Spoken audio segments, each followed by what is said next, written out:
বাংলায় একটা কথা আছে যে আগে ঘর ঠিক করেন তারপর বাহির। আপনার ঘর যদি ঠিক না থাকে তাহলে আপনি বাইরে যত সুশীল কথা বলেন সেই কথা আপনার শুনবে না। ঠিক আপনার এলাকাটা আগে সুন্দর করেন, তারপরে আপনি দেশ সুন্দর করার কথা বলেন। এই যে আমি এখন বর্তমানে দাঁড়িয়ে আছি আমাদের সিলেট কোম্পানিগঞ্জে বিখ্যাত বাজার টুকের বাজার। তো টুকের বাজারের অবস্থা যদি আমি দেখাই, এই যে দেখেন এই যে অবস্থা খুবই খুবই খারাপ, খুবই খারাপ। এই যে কাটা মানুষ, কোম্পানিগঞ্জের বাজার প্রাণকেন্দ্রের বাজার হচ্ছে টুকের বাজার। এখানে মানুষ প্রায় হাজার হাজার মানুষ এখানে আসে প্রত্যেকদিন বাজার করতে। আজকে 13 মার্চ, আর কিছুদিন পরেই ঈদ। তো ঈদকে ঘিরে বাজারে প্রচুর মানুষের সমাগম, কিন্তু বাজারের রাস্তাঘাট এতটা খারাপ যে আজকে যদি কোনো একটা মানুষ এই এই রাস্তা দিয়ে হাঁটে, আগামী 2 দিন পর তার পায়ে পছন্দ ধরবে। ঠিক আছে, এত বাজে অবস্থা। তো বাজে অবস্থাটা আমি আমার বয়স প্রায় 30 বছর ধরে আমি দেখে আসতেছি যে বাজারের যেই অবস্থা ঠিক এখন পর্যন্ত, আগে যে 30 বছর আগে যে অবস্থা ছিল এখন ঠিক সেম অবস্থা, একটু পরিবর্তন হয় নাই।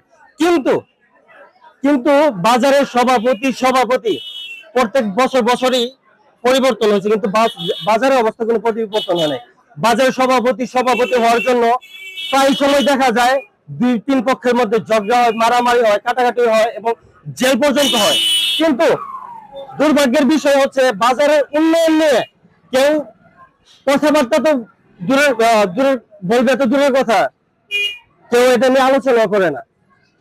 তারা ঠিকই বছরের পর বছর সহসভাপতিরা বাজার থেকে প্রচুর প্রচুর অঙ্কের টাকা এখান থেকে নিয়ে ঠিকই তাদের জীবন সুন্দর করতেছে, রঙিন করতেছে, কিন্তু বাজারে যে আগের অবস্থা ঠিক সেই রয়েছে। পুরানা মানদার আমলে যে ব্যবস্থা, সেই ব্যবস্থা এখনো চলতেছে।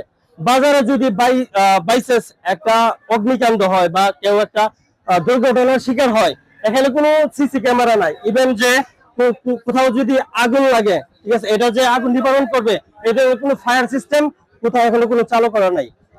আর বিশেষ করে হচ্ছে বিশেষ যে সমস্যাটা হচ্ছে রাস্তাঘাট। এই যে দেখেন মানুষ কোথায় দিয়ে হাঁটতেছে, রাস্তার মাঝখান দিয়ে হাঁটার কোনো অবস্থা নাই, মানুষ দোকানের উপর দিয়ে হাঁটতেছে।